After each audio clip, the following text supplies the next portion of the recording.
everyone, this is Priyanka Jain here with another video about components in React.js. So in this video we are going to learn about what are components and the types of component available in React.js. So let's start with what is component. In React, a component is referred to as an isolated piece of code which can be reused in one or the other module. The React application contains a root component in which other subcomponents are included. That means the root component here is the app.js. If we want to create an application which has an header, a footer, and the main component, we will create three components and include all the three components in our app.js. In React, we have two types of component: stateless functional component and stateful class component.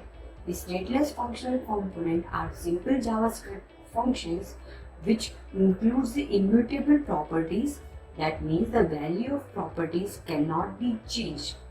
To update the value of state, we have the concept of React hooks, which is included in the React version 16.8. Before that, we have no concept of updation of state in stateless functional component. Let's start with the demo of stateless functional component.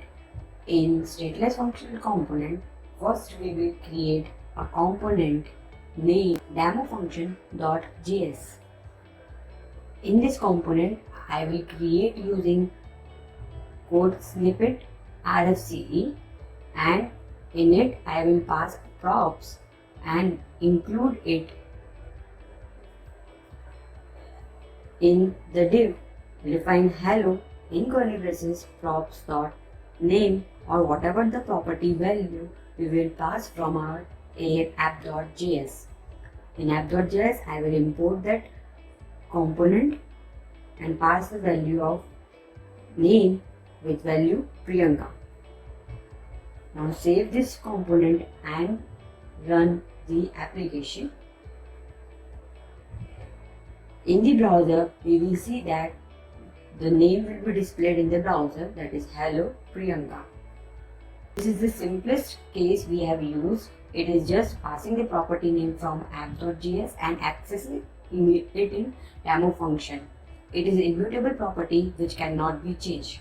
Now we will see about the concept of stateful class component.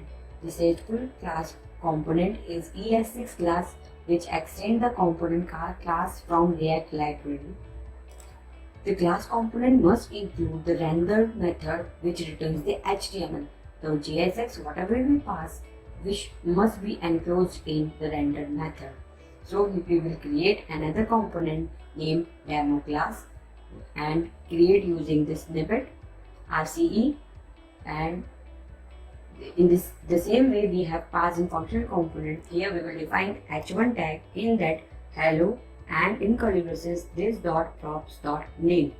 In stateful class component, the properties can only be accessed using this keyword. Now in app.js, I will import the demo class and pass the same value as passing functional component and re-render the app or recompile the app and see the output in browser, that is Hello Priyanka. You can see the outputs are same.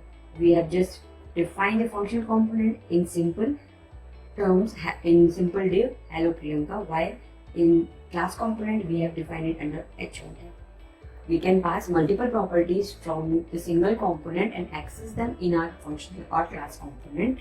Now let's move to the important points while using functional and class components are: functional and class components must be imported before using it, else it will provide you an error.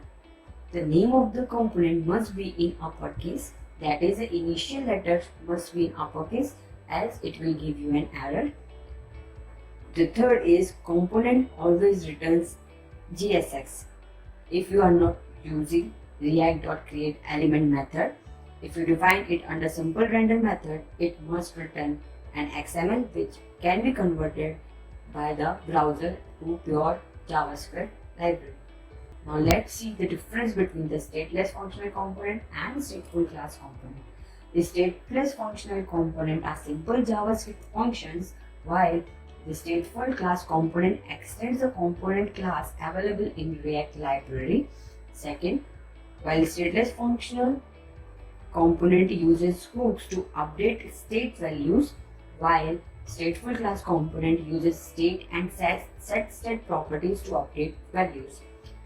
In functional component, there is no use of this keyword, while this keyword must be used to access properties and states in stateful class component. That's all for this video. Thank you guys for watching this. Please like and subscribe my video. If you have any questions or suggestion, please do contact me on the given details.